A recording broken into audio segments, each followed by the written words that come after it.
Good morning, broadcasting to you live from the Orion Spiral Arm of the Milky Way Galaxy, the solar system, planet Earth, North America, the United States of America, somewhere outside of Cleveland, Ohio. My name is Brian Engelman. Today is Wednesday, February the 4th, 2026. And this right here, the thing that you are watching, well, you know what it is. It's the Unhappy Hour Sports Show here on the New American Media. Thank you so much for being here today. The Cavs made a huge trade, and we are bringing in longtime friend of the show, Zak Baris, to discuss what's going on. My, oh my, it's bringing back the, I'm sort of bringing the old band back together vibe, Zak. Welcome to the show. I think you're feeling it correctly. I really do. Well, walk us through what we know. Now, you have some relationships with these teams, with some of these players. How close were you to DG?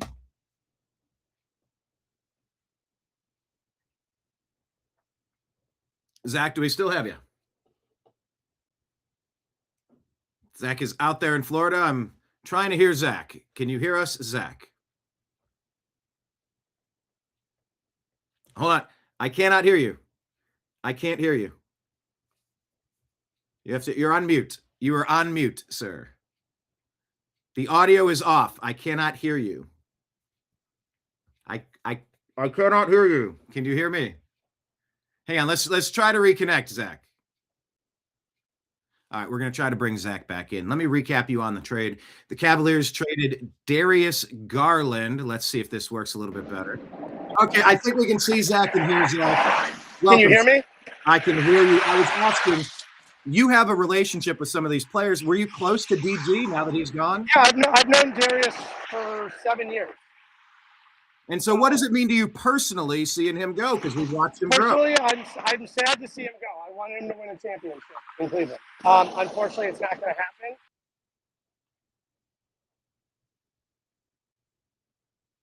Okay, I heard you say, unfortunately, it's not going to happen. Now I can't hear you again. We are losing Zak. He's outside. He's walking, and that might be in and out spotty communication. We're trying to make this work. We'll try it a third time. We'll try it as many times as it takes to try to get it to work. Zak, can you hear us? Yes. All right, let's try it this time. So you said you've known him for 7 years, and it's kind of tough to see him go. You wanted him to win a title here. Yeah, obviously I want him to win a title here. It didn't happen, and it's unfortunate. But we keep losing you. You start talking, and then the line goes silent. I don't know if it's the earbuds. It might be the earbuds, but your line keeps going silent after you talk for about 5-10 seconds. I don't know what's happening. Cavs traded Darius Garland and a second-round pick for James Harden. There's a 10-year difference between the players, and you have to wonder about the injury status with the toe. And then the other toe. It's not the AirPods, okay? I have to call you, and you... Hang on. Oh, hold on. All right, so what is going on with the audio? Brian, I can hear you just fine. You can hear me right now. It's something on your side. It's not mine. I tried connecting from my microphone. It didn't work. I tried connecting from my AirPods. It didn't work. I can hear you just fine. Let me turn this up in the studio. Let me make sure I can hear you. Hang on. Let's get you up to... All right, so what is going on with the audio? Let me double check this. Just fine. I mean, like, and I know you can hear me just fine. It's not my AirPod. We did Apple microphone too, and it didn't work either. So it's on your side. It's not on mine. Well, welcome to the show. We'll do this the best we can. I'll put you on speaker. We'll try to make it work. Talk about DG. You're sad that he can't win a championship. That's where the call keeps cutting out. Yeah, I'm sad he can't win a championship in Cleveland. But you know what it is? What it is in sports is a business. And the Cavaliers have not been able to get past the second round. They lost to the Knicks, barely beat the Magic 2 years ago in 7 games. Lost to the Knicks, got crushed by the Knicks in 5. Last year, crushed the Heat in the first round and doubled into a roadblock in the Pacers and lost 2 games at home last year. Those 2 games in the final seconds because they couldn't keep the ball. They kept turning over the ball. They blew a 10-point lead with under a minute left.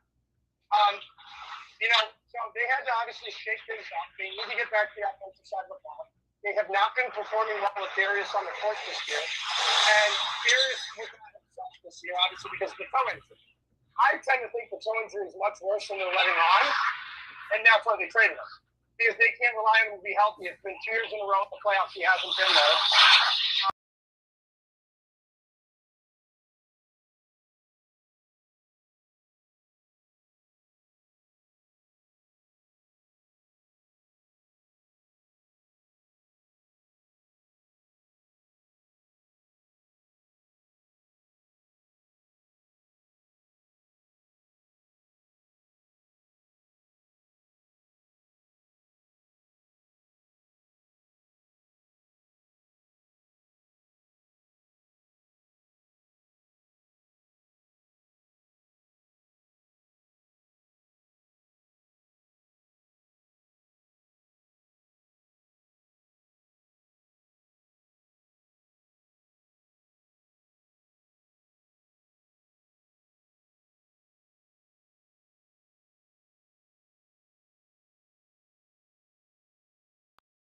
Right. So what about the retooling now? What are we getting in James Harden? How is he going to change the Cavs' dynamics on offense? Because they're both ball-heavy players. Their usage rate is sort of through the roof. We watched Evan Mobley. We hoped for him to take a step forward. If anything, he took a step back. What is it going to change with Harden on this offense now? I mean, let's be honest here for a second, too. We don't even know who's going to be on this roster as of tomorrow night. You're right. That's the kicker right here. We don't know who's going to be here.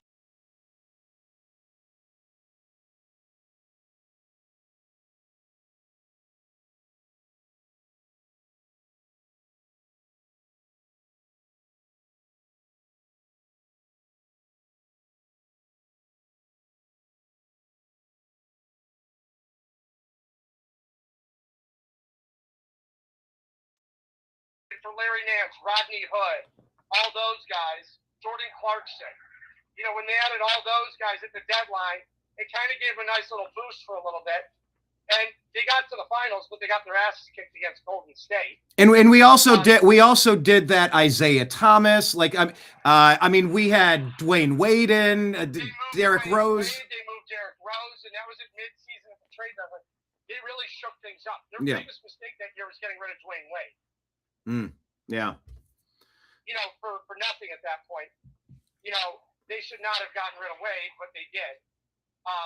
He would have been an integral part in the finals team. I don't think they would have beaten Golden State either way. But again, rather than being 4-0, it could have been 4-2 or something. That's what happened. It is what it is. But I expect the Cavaliers to have a totally different look. Have two guards that can put up combined 100 points a game when they need to. Right.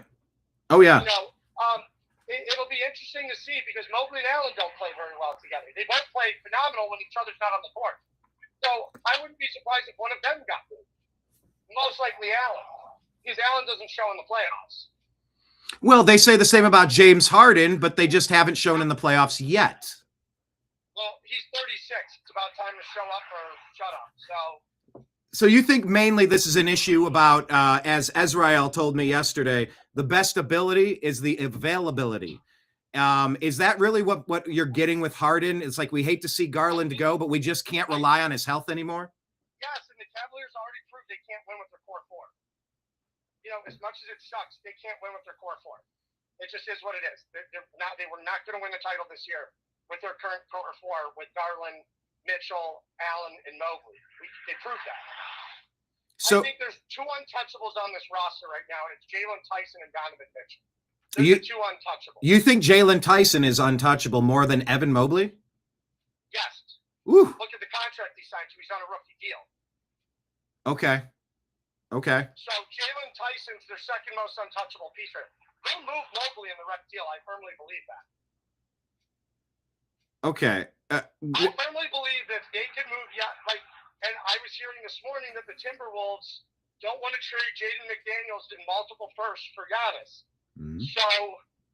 So there could be a pivot right there where the Cavaliers might have the best offer on the table, and if they can get Giannis to commit long term, I could see them pulling off a deal for Giannis. But if that's the case, then Tyson would obviously be a part of that. No. Really? Mobley? Draft picks? It would be a package centered around Evan Mobley. How concerned are you with the health of Giannis? I think if he's motivated, I'm not worried. You think maybe he's kind of sitting it out because he's not motivated? The Bucks are not in contention. They're maybe in contention for a play-in seed, a 10 seed. But they're just like, I mean, again, it's not what they expected. Now, is there some kind of opportunity to get a third team involved? Is Miles Turner going to be in a trade? You know, I don't know how they're going to configure this at all. I really don't. I was surprised. Like, I wasn't surprised they pulled off the trade last night. I kept hearing about it for the last couple of days. Right. At first, I was shocked, and I'm like, why would you want Harden? But again, I think Kobe realized he needs to shake things up. They want to win.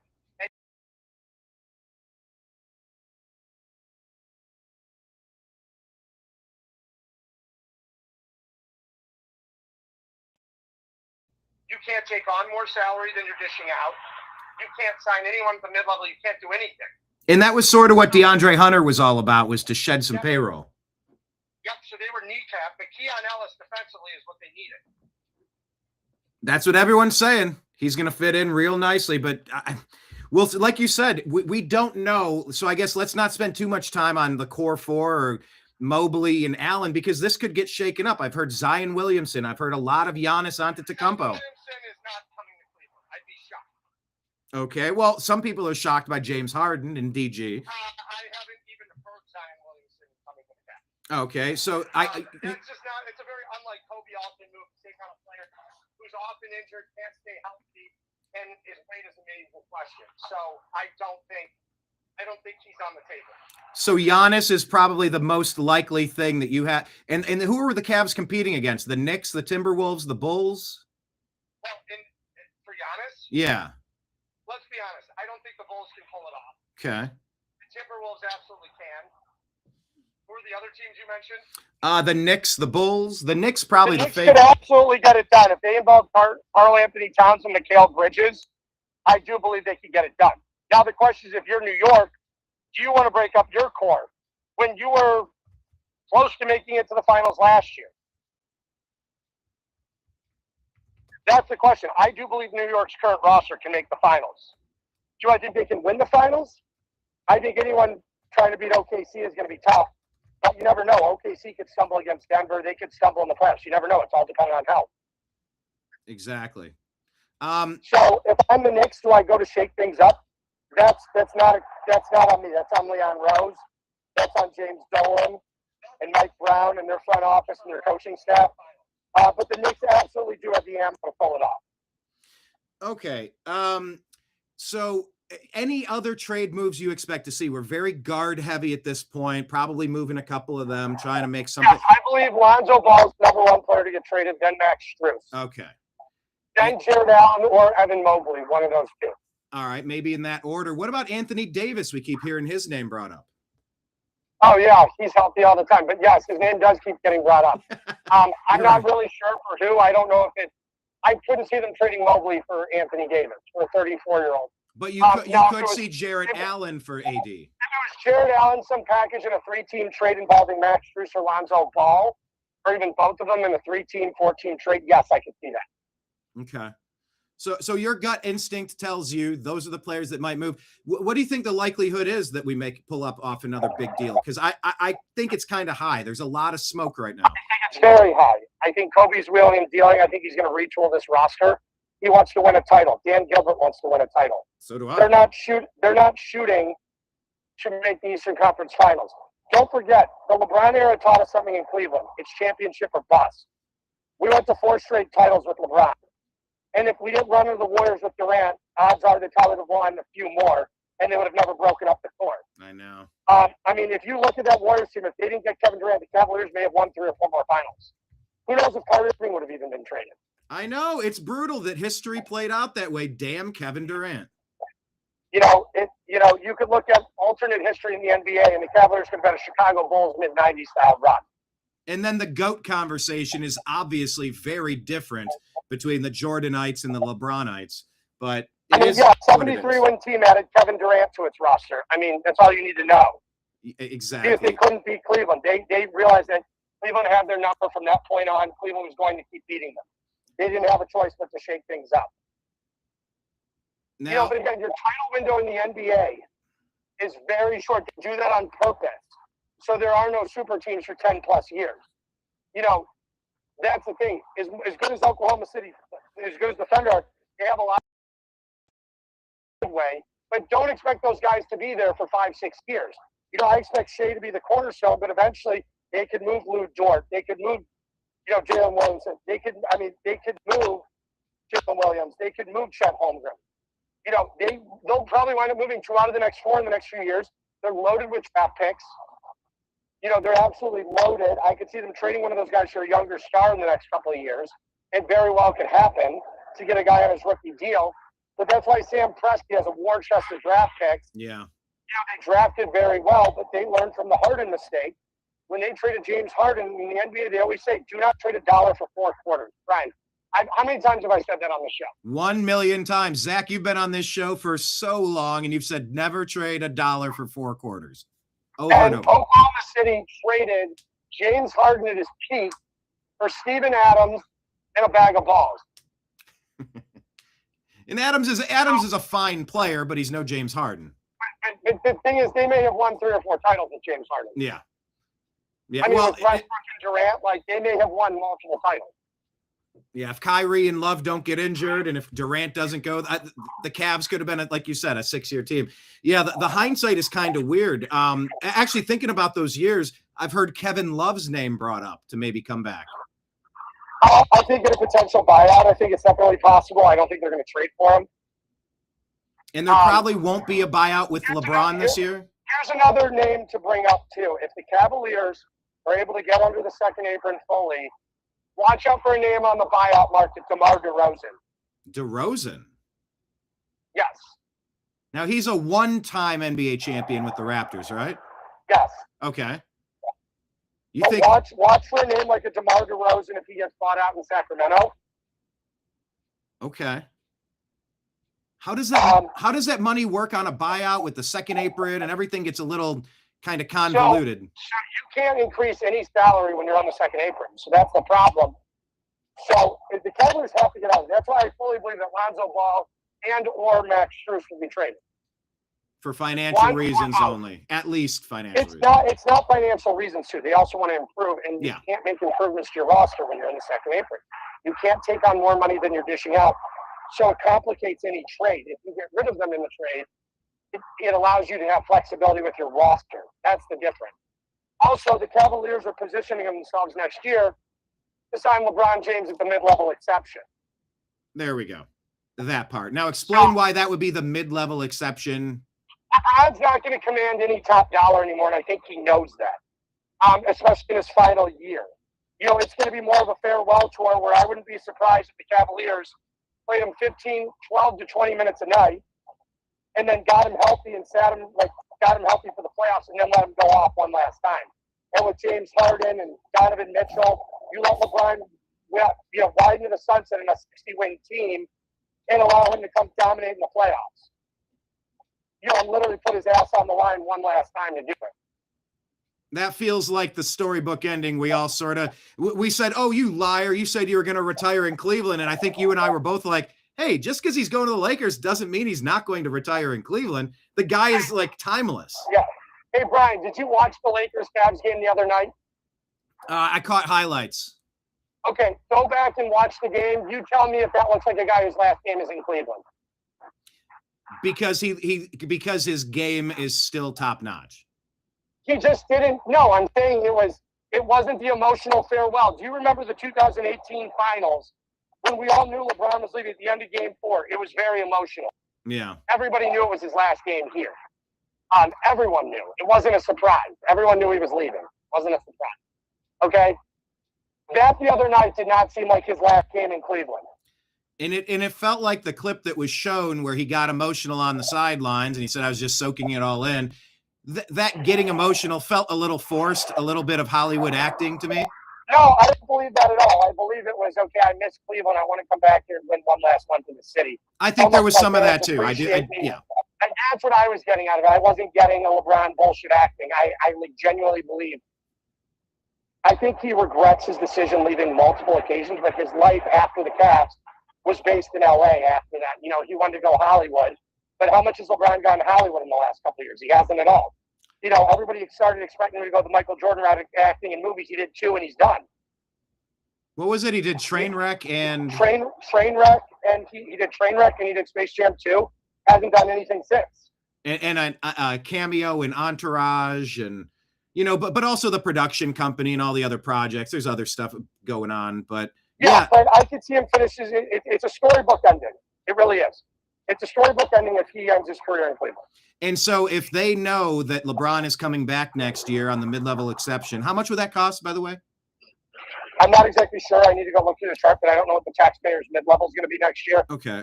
I really don't. I have no clue what it's going to be. I mean, at this point, though, LeBron would play for the league minimum if he can win another championship, especially in Cleveland. You know, like, he doesn't need money. He needs another title for that. No, and if he gets that other title next year, it puts him back in the conversation, especially if he's a big part of it and comes in and can retire off into the sunset, you know, at the Cavs. It's a huge deal. Yeah, it absolutely would be. And you got to think that Giannis is discussing that with their camp. There have to be those conversations happening behind the scenes, even with Harden. They're all talking, right? Their management teams are all speaking, you would imagine. Mm-hmm. Yes, they all are. And so, yeah, maybe Kevin Love, maybe Anthony Davis, you know, getting the band back together.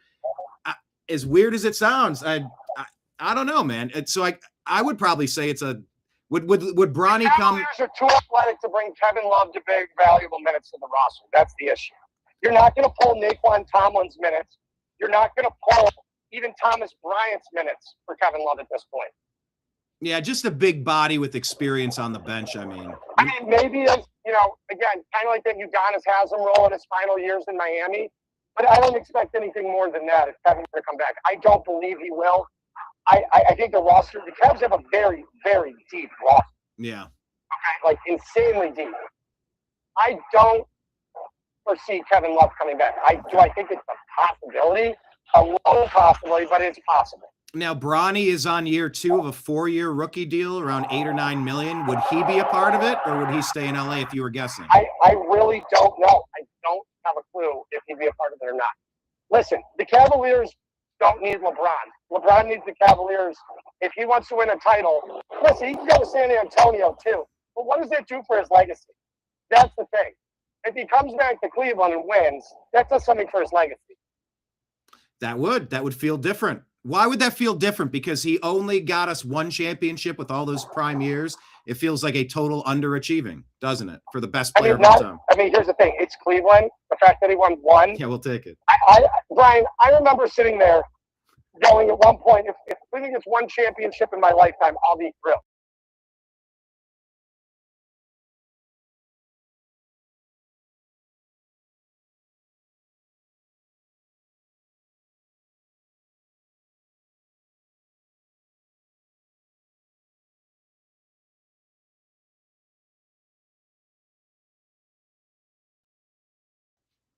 So we don't know how it's going to shake out with Bronny. We don't know if Kevin Love, Anthony Davis, Giannis Antetokounmpo, but like the trade deadline is Thursday at 3, correct? Yes. All right. Any other thoughts then about this Cavs team, and then any other trades that you've seen across the league? Any thoughts? There have been a couple of pretty large trades happening. There will be some large trades. I expect a few superstars to get moved.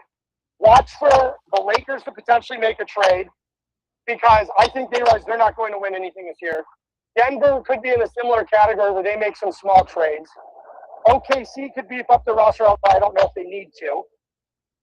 I mean, we just witnessed Utah trade for Jaren Jackson out of the blue. Yeah, that was a pretty big one. That's a big name. I expect Ja Morant to be fully moved by today. Any guess where? Where to? No, I have no clue. And what type of player is Ja Morant with his quirks and his legal issues and his availability? Too, is what team wants Ja Morant? That's the honest question. I'm not trying to be an ass when I say that. But what team wants Ja Morant? Is he the superstar he once was a couple of years ago? I don't believe so. Yeah. Also look for a name in the buyout market, Mike Conley Jr. That guy gets traded every couple of months. Look for the name in the buyout market. Just like Schroeder. Also, not discussing a big trade that Boston just traded for Vucevic from the Bulls. That's what I was just going to bring up. What does that do for the Celtics now? Well, it gets you the big man that you need. It also tells you Jason Tatum might not be as far away from returning as we thought. Right. So I guess the biggest threat in the East, if you had to, let's imagine the Cavs aren't done. Who else do you see positioned to move out of the East then with these trades, with the new shuffling around? Listen, there's Detroit. There's New York. I'm trying to think who else. I'm just walking. Oh, yeah. You have Detroit. You have New York. Boston. Boston, Raptors, Sixers, Heat, Magic. I don't believe the Raptors will do anything in the playoffs. The Sixers, same thing. I don't believe they're there yet. And I believe you got 4 teams competing for the playoff for the finals in the East. Pistons, Knicks, Celtics, Cavs. Yes. And in the West, I fully believe it's Oklahoma City, Denver, and San Antonio. Not the Rockets. The Rockets too, but the Rockets are as good as the Rockets are. They're still a step below Denver and below OKC. I put them in the next category with Denver. They're just not OKC. I do believe they're very good. And San Antonio, I put them up there with San Antonio. I mean, I still think San Antonio is a year away, but they have a chance to be really good.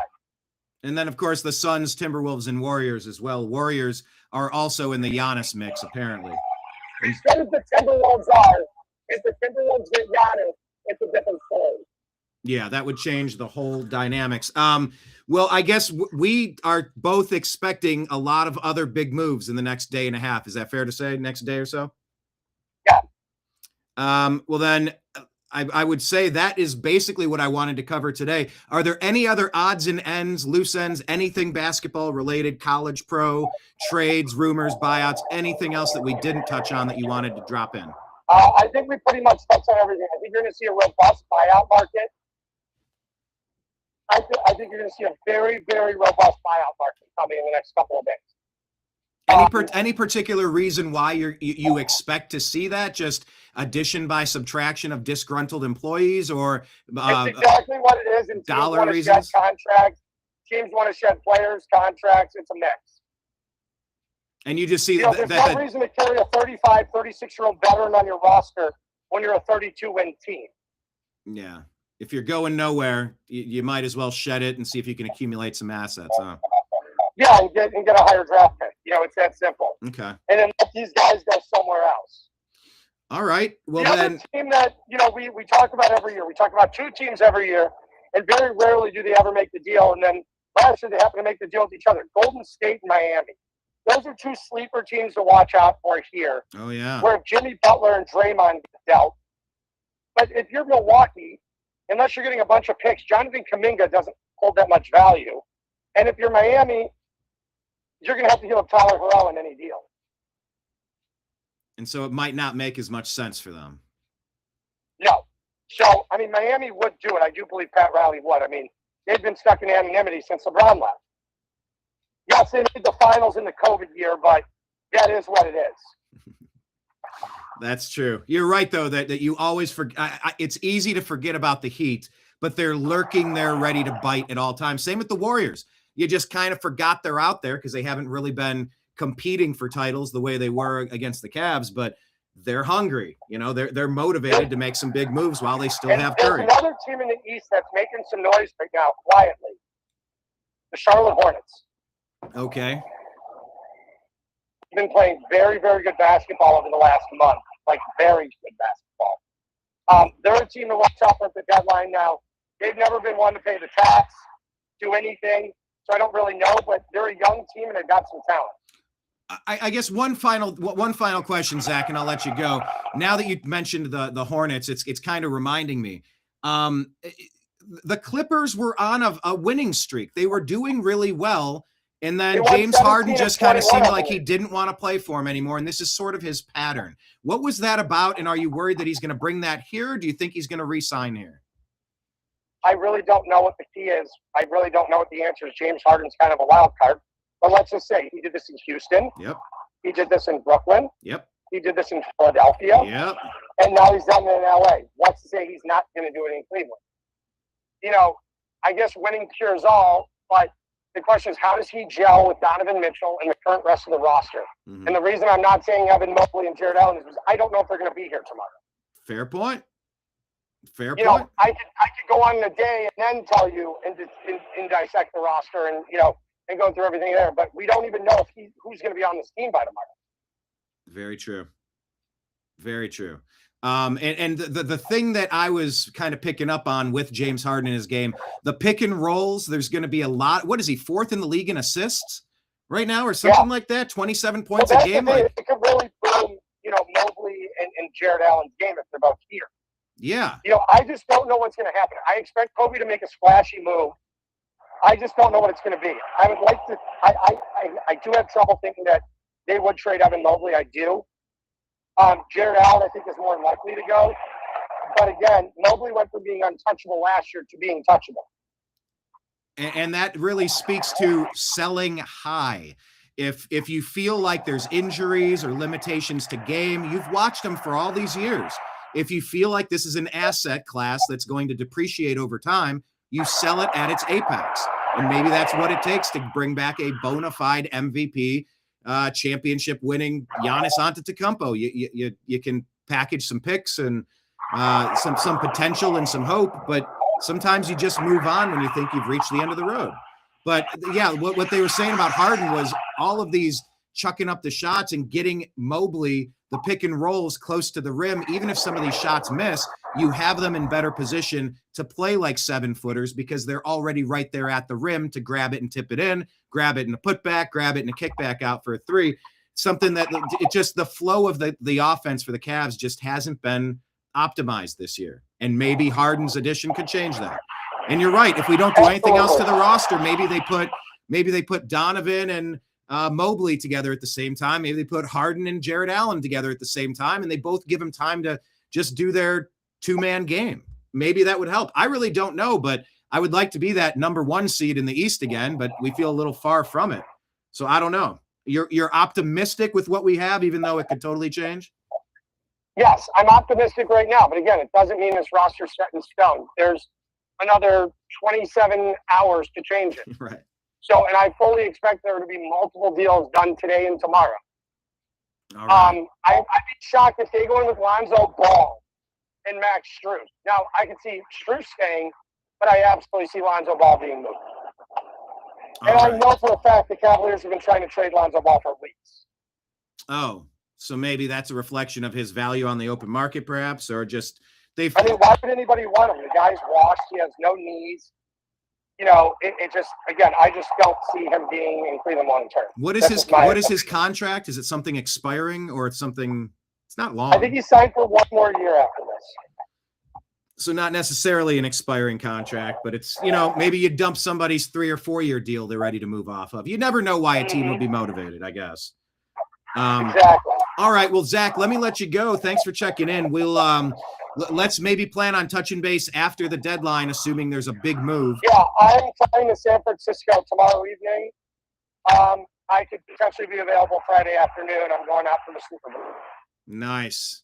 All right. Who's your prediction for the Super Bowl, sir? I'm going to say Seahawks 24-21. Seahawks. Do you think it'll come down to a final play? They either run it or they pass it?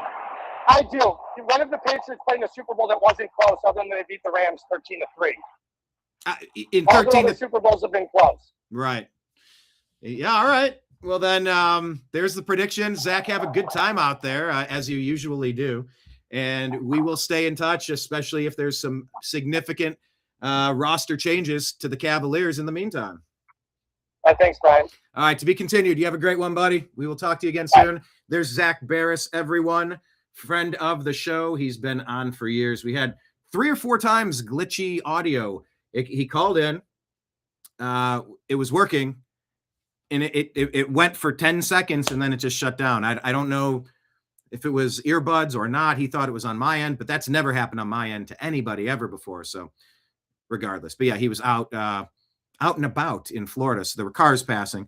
So we tried to give you the best audio imaginable. It was what it was, but it's sort of breaking news. The Cavs are going to be big players in this. LeBron coming back to Cleveland feels like a definite possibility. Giannis Antetokounmpo or Anthony Davis coming to Cleveland feels probable, if not it feels possible, if not probable. And yeah, so there we are. Okay, we will come back. Let me hit refresh. We're going to reboot our next TNAM Daily Show. I consider just staying live for the TNAM Daily Show, but it's a very different subject matter. I really don't want to get all of that Epstein stuff mixed in with the sports. Let's put a line in this one, call it a day, and then I'll just come back on the other side here at the New American Media. Thank you so much. I'll see you in a couple minutes. Jump back into the room. Give me like 5-10, and we will relaunch. Thanks, everybody. Thank you, Zak Baris, for joining us. Go Cavs.